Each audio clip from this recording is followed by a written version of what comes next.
Bonjour, elle est loin l'euphorie d'il y a 4 ans. Crise oblige, la sobriété est de mise dans la presse après l'officialisation de la victoire de Barack Obama aux États-Unis.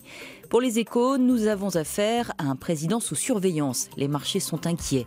L'humanité se demande ce qu'il va bien pouvoir faire de sa victoire. Dans Le Monde, une citation d'Obama. Le meilleur reste à venir.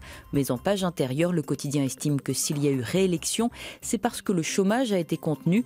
Mais l'économie américaine n'est pas tirée d'affaire, nous dit l'éditorialiste Sylvie Kaufmann.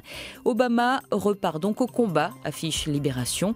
Le bras de fer va continuer avec l'opposition pour faire adopter des réformes. Réélu, mais pourquoi faire, questionne le quotidien. Le Figaro conclut cette soupe à la grimace par ce « tout reste à faire ». Le Parisien aujourd'hui en France dit pour sa part « je passe » en s'intéressant à une autre puissance de ce monde. Le vrai maître, c'est lui, affirme le journal, en désignant Xi Jinping qui doit prendre aujourd'hui la tête du Parti communiste chinois. Le quotidien reprend d'anciens propos de Jean-Pierre Raffarin le concernant. « J'ai déjà vu des crocodiles en politique, et bien celui-là en est un. Sera-t-il un réformateur ? Rien ne permet aujourd'hui de l'assurer. » La Croix fait le portrait des pauvres en France en 2012. Le journal relaie le rapport du Secours catholique.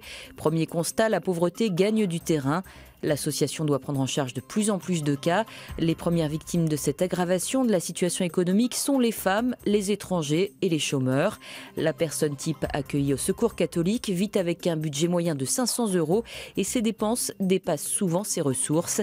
La descente aux enfers peut être très rapide, témoigne Michel Alonso dans 20 minutes. En quelques mois, il se retrouvait avec sa famille sans ressources, gaz et électricité coupés.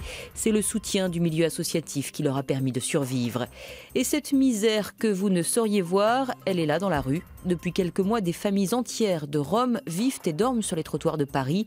Libération publie des images, les photographies de Marc Melki, qui a fixé ses femmes, ses hommes et ses enfants pendant 3 mois. Pour certains, c'est le 2e hiver dans cette situation, mais pour eux, c'est moins pire que les bidonvilles en périphérie ou que la Roumanie. On se quitte sur un dernier regard sur l'actualité américaine. Il est signé Xavier Gorce dans Le Monde. Bonne lecture et à demain.